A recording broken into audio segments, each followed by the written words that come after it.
Vamos a hablar de la unidad número 5, y esta unidad número 5 incluye dos épocas muy importantes o dos movimientos muy importantes. La generación del 98, donde vamos a hablar del gran, célebre, ilustre maestro Miguel de Unamuno, un hombre completamente existencialista, aquel que hablaba de quiénes somos, creemos en Dios, Dios existe, ese cuestionamiento de la existencia de la figura omnipotente.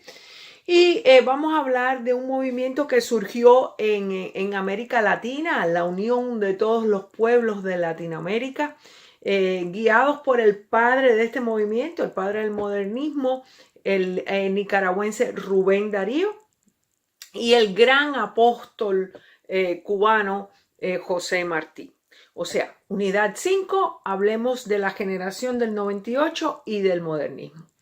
Empezamos con la generación del 98 y vamos a hablar del gran maestro español, gran escritor Miguel de Unamuno.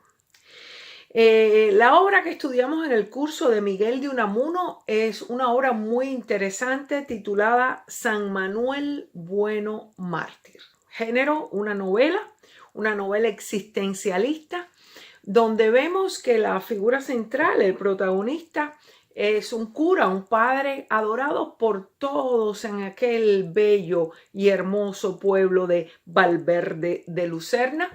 Y este padre, don Manuel, era admirado, querido por todos, entre ellos más importante aquella narradora que comienza esta novela con un versículo de la Biblia y está abogando por canonizar, beatificar a este padre don Manuel.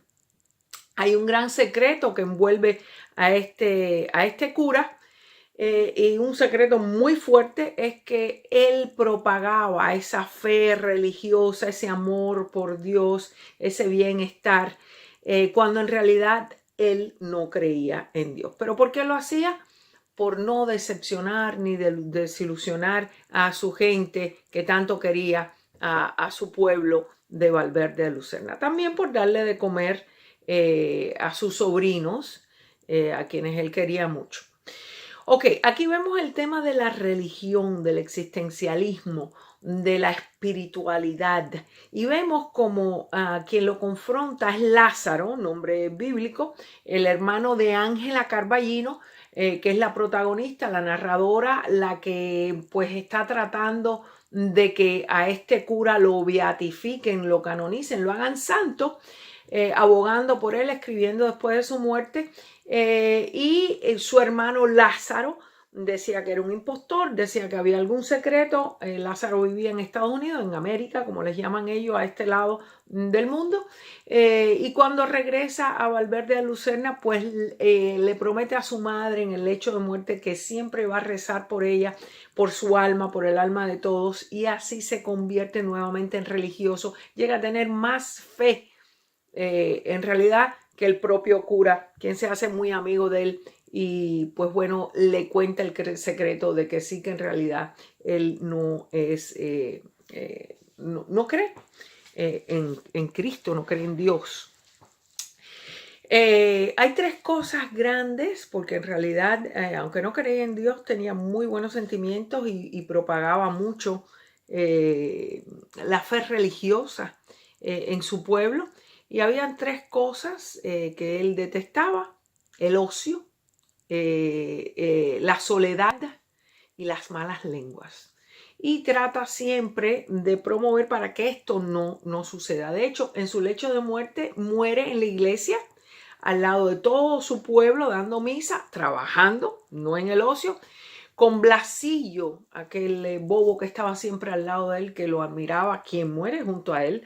Y esta es una gran obra donde vemos los temas de la religión, la espiritualidad muy latente. También vemos al final que el escritor Miguel de Unamuno usa una metaliteratura, metaficción, donde incluye una de sus obras más famosas, Niebla, y habla un poco de los escritos, de dónde salieron, algo muy parecido a lo que hizo Miguel de Cervantes en El Quijote.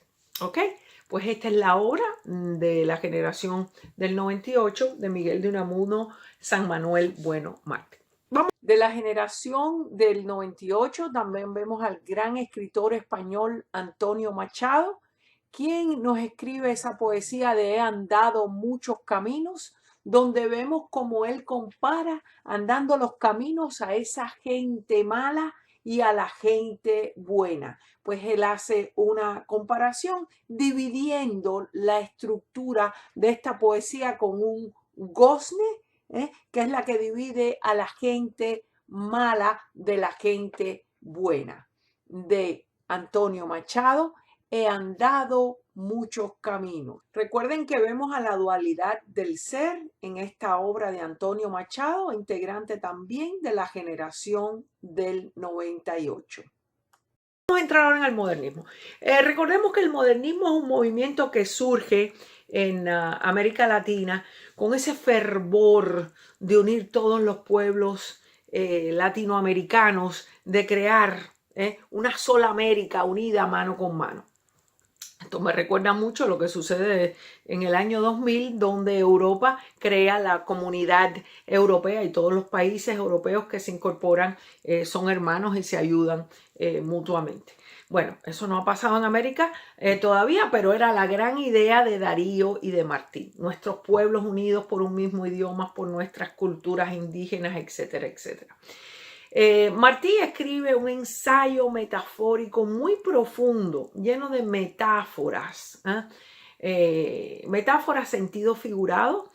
Usted entiende lo que quiere con las imágenes que yo estoy dando, para no ser directamente acusado.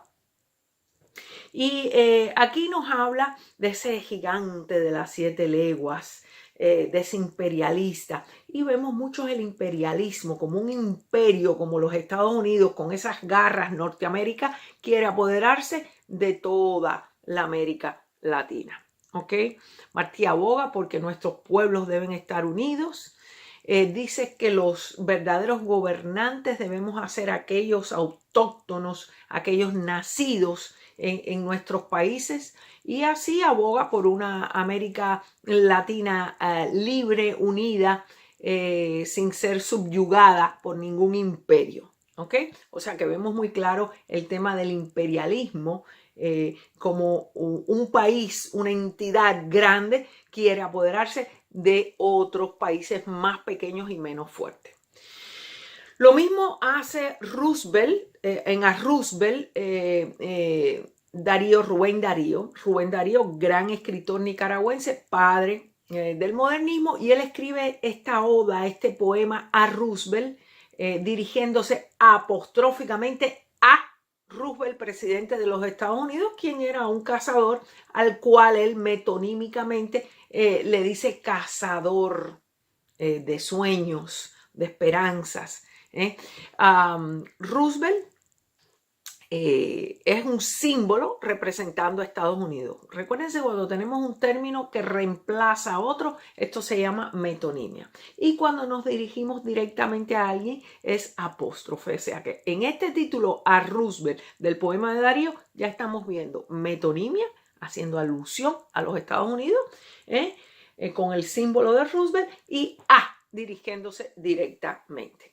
Muy importante, aquí vemos también el imperialismo como ese Roosevelt, tu cazador de sueños, de ideas, y vemos diferentes metonimias, diferentes metáforas en esta obra de Rubén Darío. Y para finalizar, vamos a hablar del hijo, de corte modernista también, aunque muy naturalista. Es un cuento corto de Horacio Quiroga del Uruguay, donde vemos las relaciones interpersonales.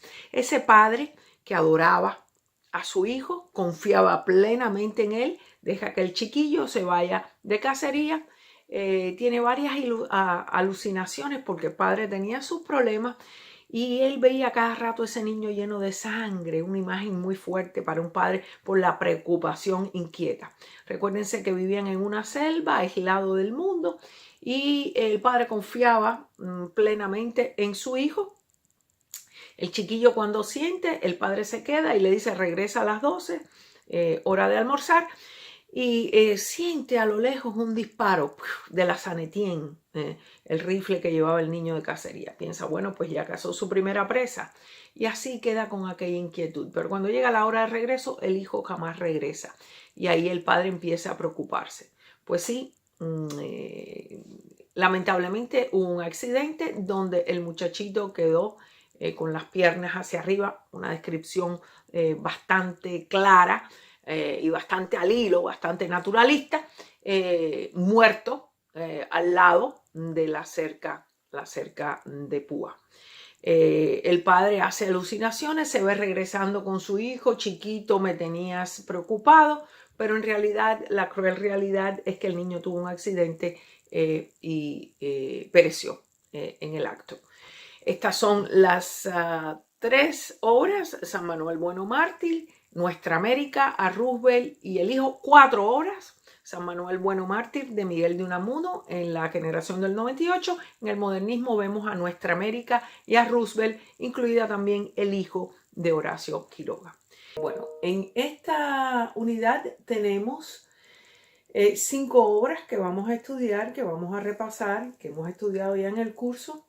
Y es muy importante saber que esta unidad número 6 se titula Teatro y Poesía del siglo XX, ¿no? ¡Qué belleza! El teatro y la poesía del siglo XX. Vamos a empezar con las 2 primeras obras que caen en esta categoría, en este género de lo que es el teatro en español. La primera obra de la cual vamos a hablar es una obra célebre del teatro español, del gran escritor que pertenece a la generación del 27, Federico García Lorca, uno de los grandes incursionistas del teatro español. De hecho, muchos países de Latinoamérica, algunos teatros llevan su nombre como homenaje. Y Federico García Lorca definitivamente fue uno de los grandes, un hombre que no vivió mucho. Saben que fue ejecutado por problemas políticos, sociales en aquella España que estaba en una decadencia política, socioeconómica, y lo vemos en sus obras de teatro. Hizo varias, pero entre las más famosas que han sido traducidas en muchos idiomas está La Casa de Bernarda Alba. Vamos a hablar un poquitico de esta obra de teatro, una obra élite en el teatro español, y vamos a ver a una madre con sus 5 hijas que impone la represión, el dominio total de esa casa. Y vemos que abre, todas ellas vestidas de negro, presentando un luto por la muerte de su segundo esposo. Bernarda Alba, con su bastón, demostraba poder, fuerza, y en realidad hostigaba a sus hijas, las dominaba, no las dejaba salir, las tenía completamente reprimidas. Un tema muy importante en las obras de García Lorca, la represión. Las 4 paredes blancas, aquellas hijas allí donde se entretenían cosiendo, hablando, chismoseando, digamos. Y entre las hijas hay una, por supuesto, la menor, que es la más alegre, la más vivaracha, Adela. Y la primera hija, que no pertenecía no era hija del matrimonio segundo de Bernarda, era de su primer matrimonio, era la que tenía un gran dote, tenía más riqueza. Angustias, pues de 38 años, es la elegida para casarse con Pepe el Romano. Pepe el Romano representa, digamos que la manzana de la discordia. Estas hermanas caen en debate, en problemas, en peleas por culpa de Pepe el Romano. Bueno, debemos saber que para Bernarda lo más importante era el qué dirán de los demás, de la sociedad. Y al final, después de una serie de eventos trágicos, pues la hija menor decide quitarse la vida, se suicida, Y cuando Bernarda, disculpe, entra al cuarto, Bernarda Alba ve a la hija y lo que dice es: mi hija muerto virgen, que se sepa muerto virgen. El que dirán, el nombre ante una sociedad, etcétera, etcétera. Tenemos que ver que el cromatismo, digamos, el color en las obras de García Lorca son muy importantes. El negro como luto, el verde como esperanza. También tiene otros símbolos como el caballo para expresar la libertad. La luna, muy importante en las obras de Federico García Lorca. Y esta es la primera obra en esta unidad número 6. La segunda obra de teatro del siglo XX que vemos en esta unidad número 6 es la del argentino Osvaldo Dragún, el hombre que se convirtió en perro. Digamos que los protagonistas de la obra, que son actores, no tienen nombre, sino están como actor 1, actor 2, actor 3. Y una actriz que es la esposa de este hombre, que desesperado porque no encuentra trabajo, se convierte en perro, hace como velador, como un perro velador, y se acostumbra deshumanizándose, perdiendo la vergüenza, el pudor, y hablando de una situación económica precaria, muy, muy difícil.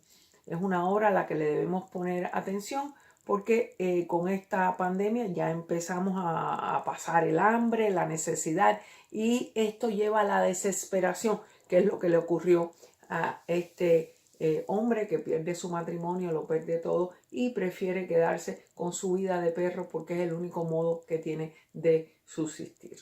¿Ok? Este es el hombre que se convirtió en perro. Recuérdense que es un teatro abierto donde se comparte con el público, se interactúa, y esto viene del teatro creado por Brecht, el alemán, hace muchos años. O sea que en esta unidad 6 tenemos dos obras de teatro importantes, viendo la represión en la casa de Bernarda Alba y viendo la deshumanización en el hombre que se convirtió en perro del argentino Osvaldo Dragún.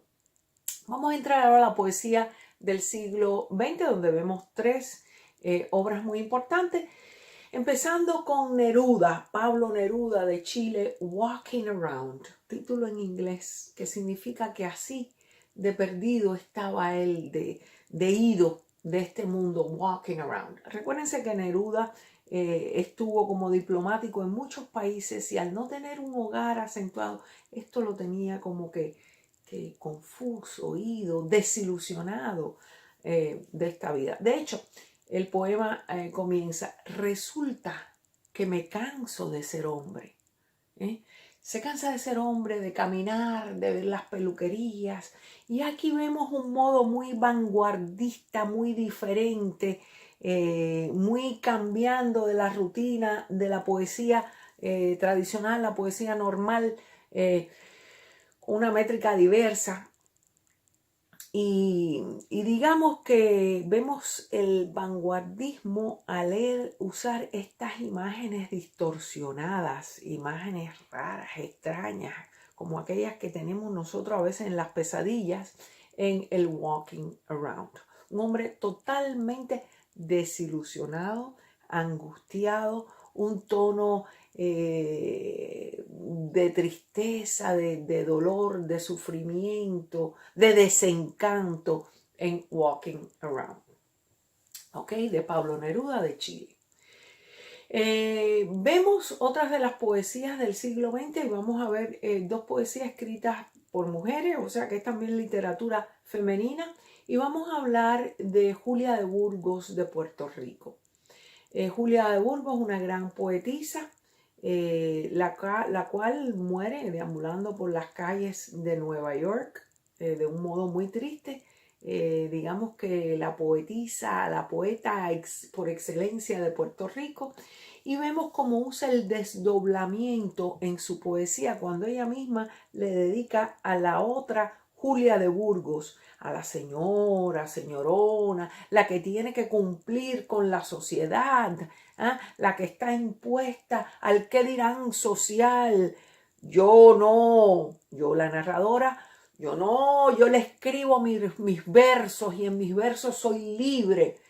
Y aquí vemos ese desdoblamiento de la figura pública versus la figura privada. A Julia de Burgos, de la escritora puertorriqueña Julia de Burgos.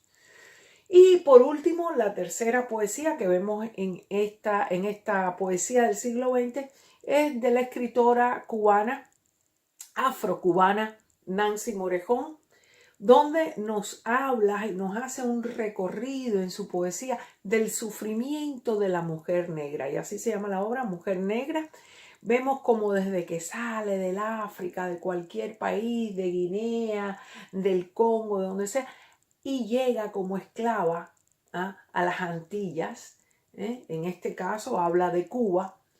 Ve cómo fue violada, enfrentada, donde pasó trabajos, y cómo poco a poco fue evolucionando y se crea en la mujer revolucionaria, donde la revolución le ha entregado algo, es lo que ella aclama, y ha podido ir evolucionando durante los años. Y está hablando del rol de la mujer negra en la sociedad y cómo se siente ella hoy que ha alcanzado un lugar en la sociedad en que vive, en este caso la sociedad de la Cuba de hoy, donde ella alega que ha alcanzado cierto nivel y cierto estatus que se le prohibió a la mujer negra de sociedades anteriores. Para resumir, vamos a recordarnos que esta unidad número 6, apunten, escriban, tenemos 5 obras, se titula Teatro y Poesía del siglo XX y vemos que en el teatro vimos 2 grandes obras de Federico García Lorca, integrante de la generación del 27, vimos La casa de Bernarda Alba, Represión de una madre a sus hijas, vimos El hombre que se convirtió en perro, Deshumanización, Osvaldo Dragún de Argentina, y vemos 3 poesías, Walking Around del gran Neruda de Chile, Mujer Negra de la escritora cubana Nancy Morejón y a Julia de Burgos, Desdoblamiento, escritora puertorriqueña Julia de Burgos. Y ahora vamos a entrar ya en el repaso de esta unidad número 7, donde vemos el boom latinoamericano, ese boom que surge a causa de la Revolución Cubana del año 1959. Vamos a hablar de 4 países y para eso he creado este chart que pueden ver ustedes, donde tenemos AMC, como los cines, AMC, donde tenemos Argentina, México y Colombia. De Argentina, que empieza con A, vamos a seguir poniendo las letras B, C, D. B para Borges, de Argentina, Borges, quien nos habla de Borges y yo en un pequeño ensayo autobiográfico donde vemos el tema del desdoblamiento. Podemos ver también de Borges El Sur, donde nos habla de esa muerte romántica, donde el personaje principal, Juan Dalma, muere no en un sanatorio, sino abogando y defendiendo su apellido Dalman. Esto se conoce como muerte romántica.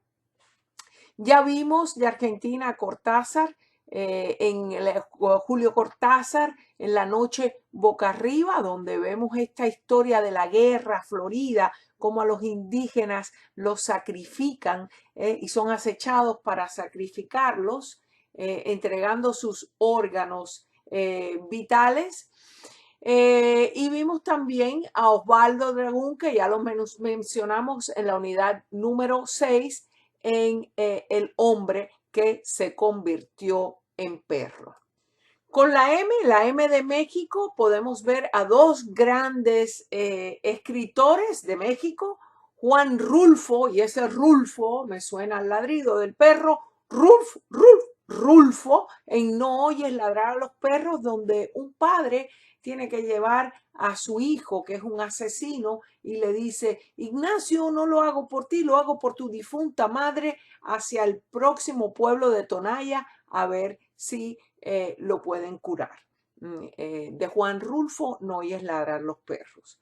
También vimos de Carlos Fuentes, Fuente, agua, agua, Chacmol, el dios del agua, de la lluvia, donde esta estatuilla precolombina se personifica volviendo loco al personaje Filiberto, quien muere ahogado en las playas de Acapulco. Chacmol, Chacmol de Carlos Fuentes, un gran escritor mexicano.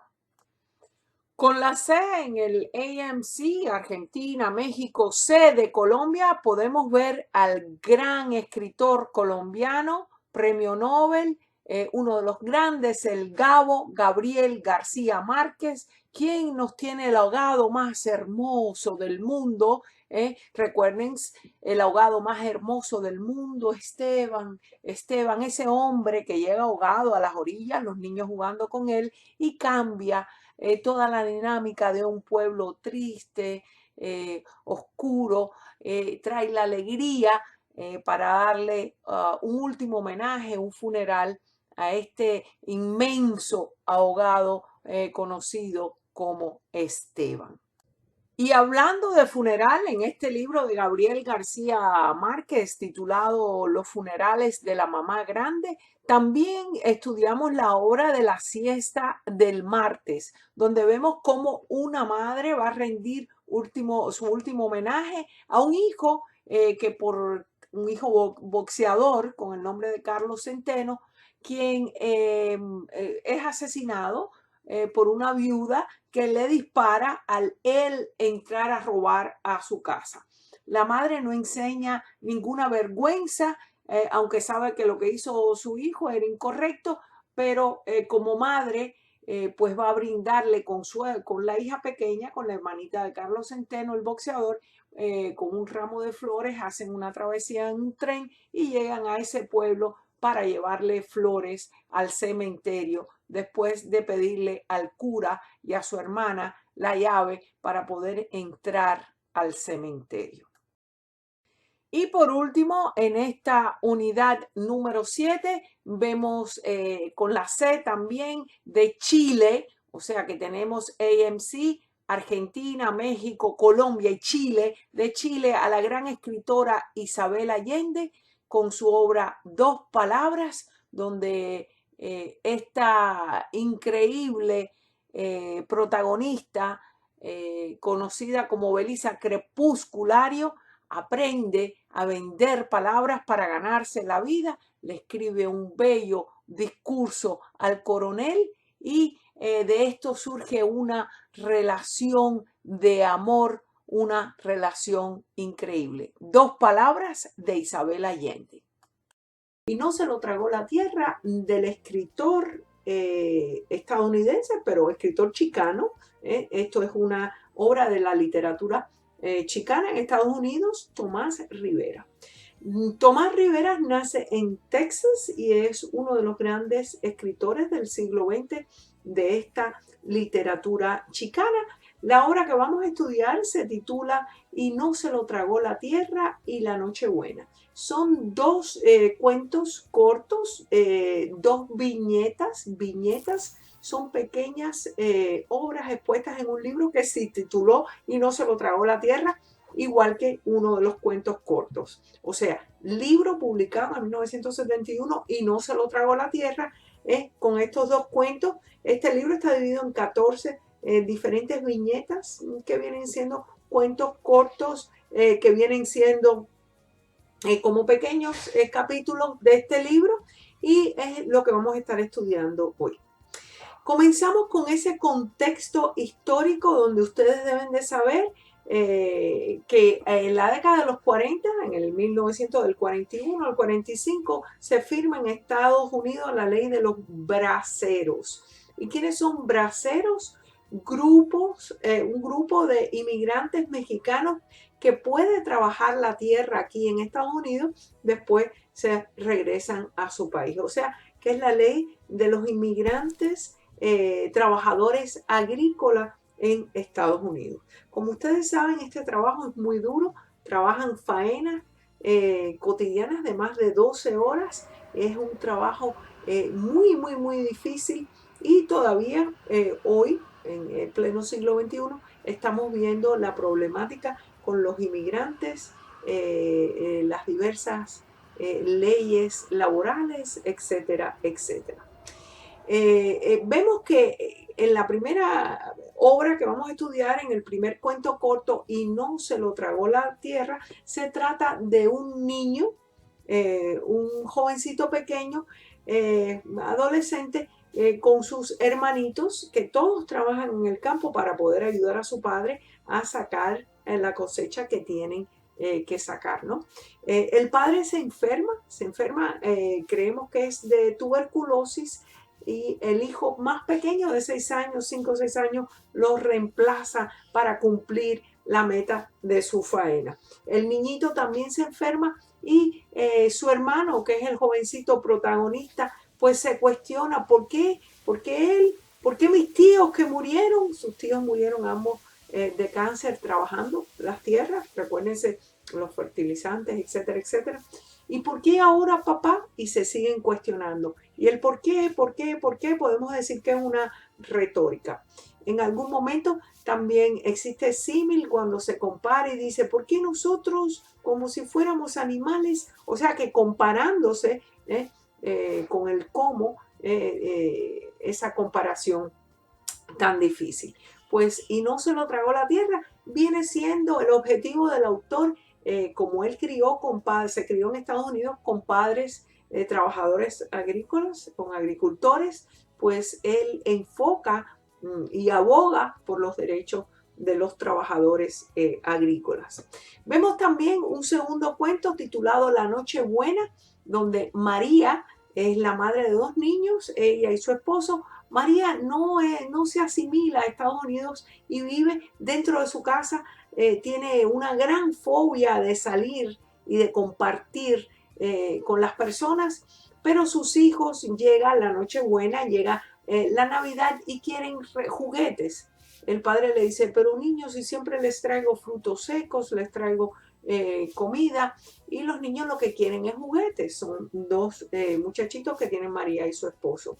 María dice, pues viejo, dame indicaciones y yo voy a Wilmer y le compro, porque los niños quieren una sorpresa para las Christmas, ya se lo hemos prometido. Y pues así le habla María y quiere como madre satisfacer y cumplir con sus hijos.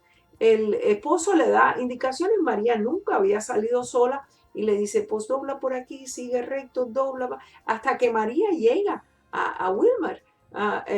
Y cuando llega, y así es como escribe el libro el escritor, Tomás Rivera. Yo me imagino que la tienda de que están hablando es Walmart.